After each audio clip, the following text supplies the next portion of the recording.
Welcome to வாங்கருச்சிக்கலாம் channel. நம்ம இன்னைக்கு பார்க்க போகிறது ஒரு நெய்சோறு, பாய் வீட்டு நெய்சோறு. இது முஸ்லீம் மேரேஜஸ்லாம் நல்லா பண்ணுவாங்க. சூப்பராக இருக்கும். இது லெஸ் ஸ்பைசஸ், ஸோ கிட்ஸ்க்கும் கொடுக்கலாம். வாங்க எப்படி செய்யலான்னு பார்க்கலாம். 4 கிராம் ஸ்பைசஸ் எடுத்துக்கோங்க.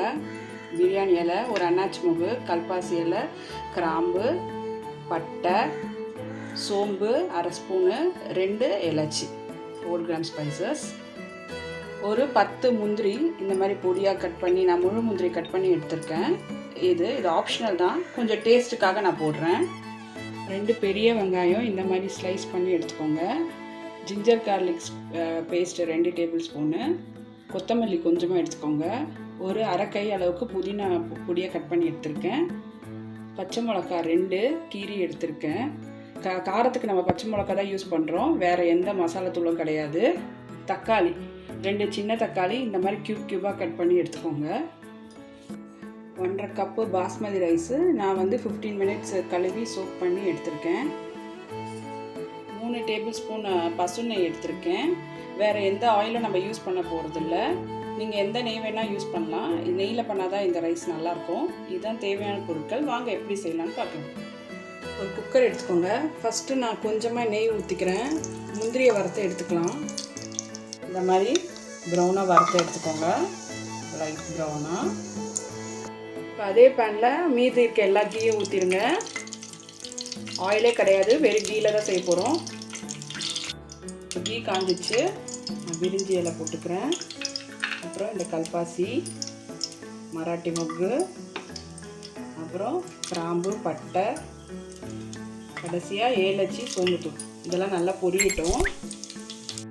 பிரிஞ்சி எல்லாம் பொரிஞ்சிச்சு. இப்போ நம்ம இந்த ஆனியனை சேர்த்துக்கலாம். ஆனியன் நல்லா ப்ரௌன் ஆகிற வரைக்கும் வதக்குங்க. கொஞ்சம் லைட் ப்ரௌன் ஆகணும், ரொம்ப ப்ரௌன் ஆக வேணாம், கொஞ்சம் ப்ரௌனிஷாக ஆகணும். ஆனியன் இந்த மாதிரி வதங்குற நேரத்தையே நம்ம இந்த பச்சை மிளகாய் சேர்த்துக்கலாம். 3 பச்சை மிளகாய், கொஞ்சமாக வச்ச கொத்தமல்லி, இதையும் இப்போ போட்டு இந்த ஆனியனோடையே நல்லா வதக்குங்க. புதினா கொஞ்சம் இப்போ சேர்த்துக்கலாம். அப்புறம் லாஸ்ட்டாக பிரியாணி மூடும்போது கொஞ்சம் போட்டுக்கலாம். டிஷ்ஷுக்கு தேவையான சால்ட் போட்டுக்கிறேன். சால்ட் போட்டால் கொஞ்சம் வெங்காயம் சீக்கிரம் வரணும், அதனால் இப்படியே போட்டேன். இப்போ ஜிஞ்சர் கார்லிக் பேஸ்ட் இருக்குது, அதை போட்டுறேன். இதோட பச்சை வாசனை போகிற வரைக்கும் ஒரு 2 மினிட்ஸ் வதக்குங்க. ஜிஞ்சர் கார்லிக் பச்சை வாசனைலாம் போயிடுச்சு. நான் இப்போ இந்த டொமேட்டோவை போட்டுக்கிறேன். டொமேட்டோ ரொம்ப ஸ்மாஷியாக வதக்காதீங்க, ஒன்றும் பாதியமாக வதங்கினா போகிறோம், இல்லைன்னா நம்மளோட டிஷ்ஷு கலர் சேஞ்ச் ஆகிடும். ஒரு 2 மினிட்ஸ் லேட்டாக வதக்குங்க. இந்த டைமில் நம்ம தண்ணி சேர்த்துக்கலாம். நான் 1க்கு 1.5 அளவு தண்ணி சேர்க்குறேன். 1 கப் ரைஸ்க்கு 1.5 டம்ளர் தண்ணி. நான் 1.5 கப்பு ரைஸ் எடுத்துருக்கிறதால 3 டம்ளர் தண்ணி சேர்க்குறேன்.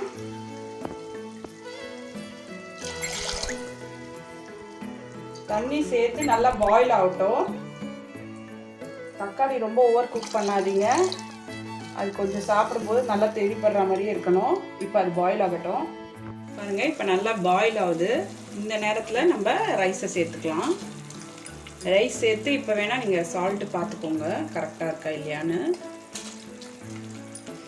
ரைஸ் சேர்த்து ரொம்ப கிளறாதீங்க.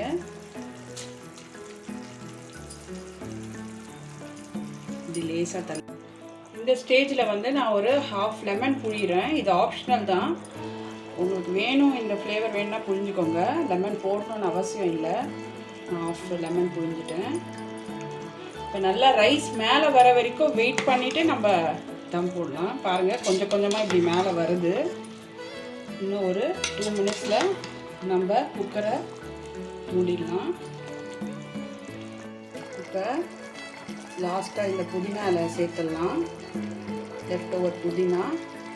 அப்புறம் நம்ம ரோஸ்ட் பண்ண கேஷ்யூ இப்படி தூணா மாதிரி கொஞ்சம் போட்டுக்கோங்க. கார்னிஷ்க்கும் நான் கொஞ்சம் வச்சுருக்கேன். போட்டுட்டு இப்போ நம்ம குக்கரை மூடி 10 மினிட்ஸ் மீடியம் ஃப்ளேமில் வைக்க போகிறோம். தம்மு 10 மினிட்ஸ் மீடியம் ஃப்ளேமில் வச்சுட்டு பார்க்கலாம் எப்படி ரெடியாக இருக்கும். பாருங்கள், நான் 10 மினிட்ஸ் மீடியம் ஃப்ளேமில் எடுத்துகிட்டு நல்லா விசில் அடங்குற வரைக்கும் வெயிட் பண்ணிவிட்டு இப்போ ஓப்பன் பண்ண போகிறேன். பாருங்கள், ஆவி பறக்க நம்மளுடைய நெய் சோறு ரெடி ஆகிடுச்சு. பாய் வீட்டு நெய் சோறு பாருங்கள், ரைஸ்லாம் எப்படி உடையாமல் நல்லா வந்திருக்கு பாருங்கள். நான் இப்போ இதை சர்விங் பவுலுக்கு மாற்றுறேன்.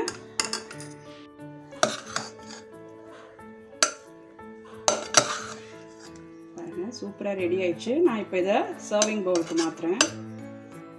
பாருங்கள், நம்ம பாய் வீட்டு நெய் சோறு ரெடி ஆயிடுச்சு. நான் சர்விங் பவுலுக்கு மாற்றிட்டேன். கேஷ்யூவோட நல்லா அழகாக டெக்கரேட் பண்ணியிருக்கேன். இதுக்கு நான் ரைத்தாவோடு சர்வ் பண்ணுறேன். நீங்கள் வந்து வெஜ் சால்னா, குருமா இல்லை மட்டன் குருமா எதோடனா கொஞ்சம் ஸ்பைஸியாக வச்சு சாப்பிட்டா ரொம்ப சூப்பராக இருக்கும். இந்த டிஷ் பிடிச்சா லைக் கொடுங்க, மறக்காமல் நம்ம சேனலை சப்ஸ்கிரைப் பண்ணுங்கள். தேங்க்ஸ் ஃபார் வாட்சிங்.